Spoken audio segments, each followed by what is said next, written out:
even more moves coming for the San Antonio Spurs. A clutch points report reveals a massive trade update that could land a former MVP, a former two-time finals MVP in San Antonio, and we are going to break it down here on Spurs Digest with your host Keenan Warner.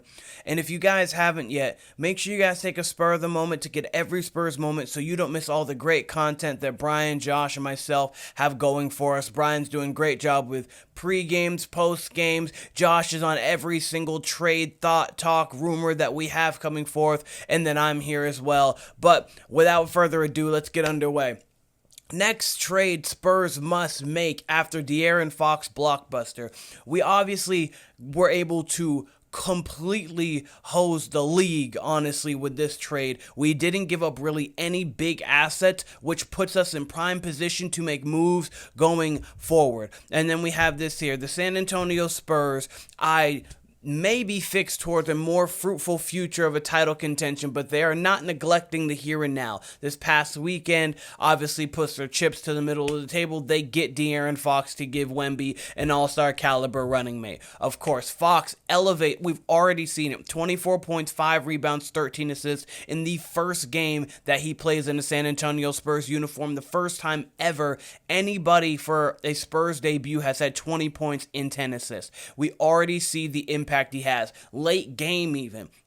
You see De'Aaron Fox running the show and everyone deferring to him. Obviously, that pick and roll with Wemby when we had the tip back, the put back, and then obviously the pick and pop, pick and roll, got to the basket, went up for the layup, got fouled, made the first, smartly missed the second. But you have that, plus you have Chris Paul as a deliberate piece, making the most out of the team, or deliberate pace from Chris Paul. And then you can make the most out of the team's athleticism, especially when you have a guy like De'Aaron Fox who really pushed the pace throughout the entirety of the game, especially in that first half, where the Spurs looked like a legitimate dark horse contender because they were that good, efficient offensively, and defensively they looked like they had 6 players on the floor.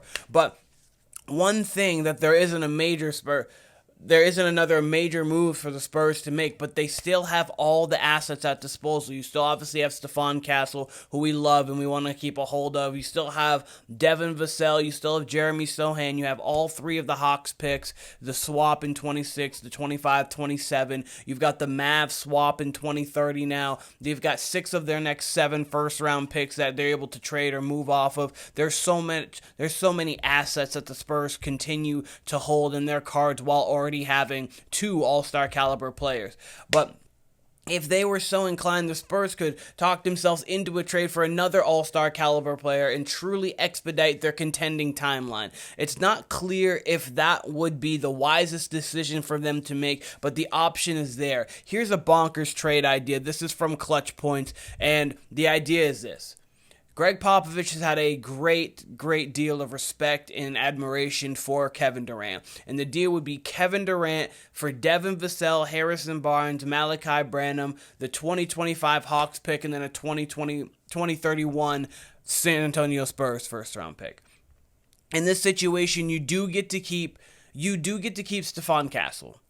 Obviously, you give up Devin Vassell, but if you're getting Kevin Durant as an influx, and just so everyone's aware, we understand he is 36 years of age, but he is still 27, 6, and 4, a guy whose game's going to be able to translate well into his even later 30s, and even if he wanted to in his early 40s because of the way he can shoot, his height, his athleticism, and the way that he's able to get his buckets. Shooting 52% from the floor, about 39.8, about 40% from 3. This guy is one of the most efficient, lethal scorers this game has ever seen. He is probably the best scorer of our generation, if not, depending on when your generation starts. Obviously, you've got guys like Kobe, if you go a little bit farther back, LeBron's breaking records, Luka's doing great things. So He's just one of the elite scorers this game has ever seen, and basketball has truly ever seen. And that would be the package. KD, one of the greatest scorers ever, elevated every team he's ever been on. Obviously, he went to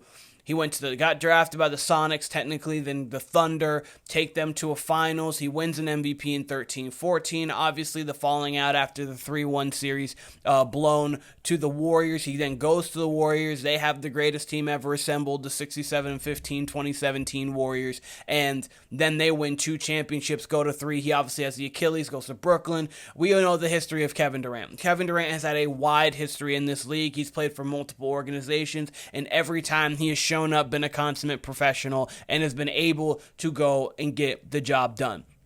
And here's the thing about Kevin Durant too.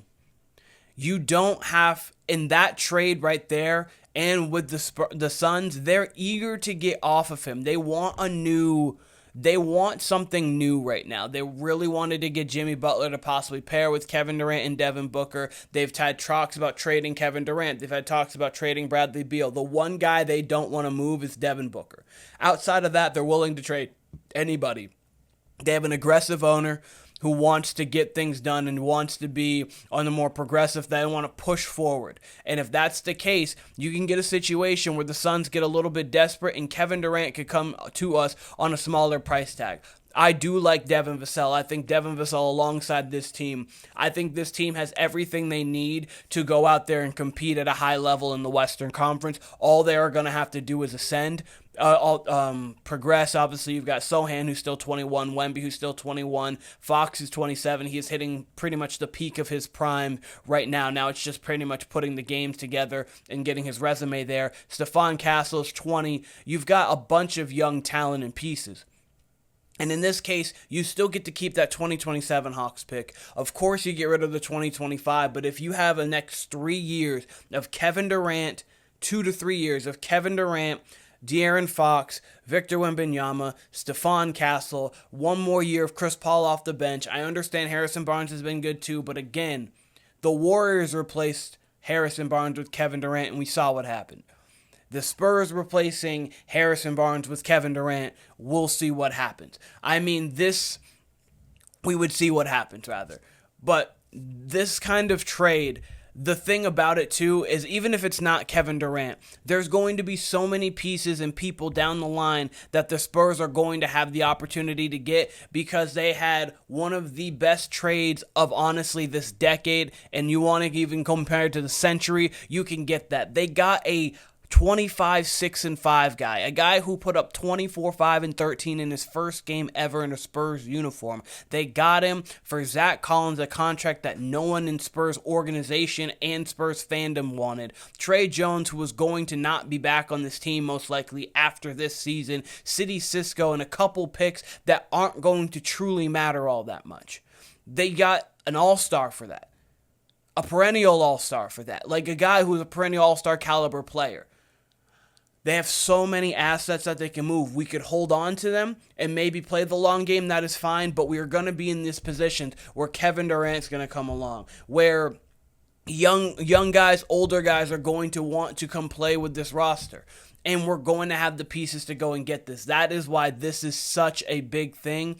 This idea of this report is bigger than even the report itself, because the Spurs for a long time coming are going to have a position and be in the position where they can go make these moves. It starts with Wemby, it goes down to Fox, it then goes to Castle, Vassell, Keldon Johnson, Jeremy Sochan, and so on.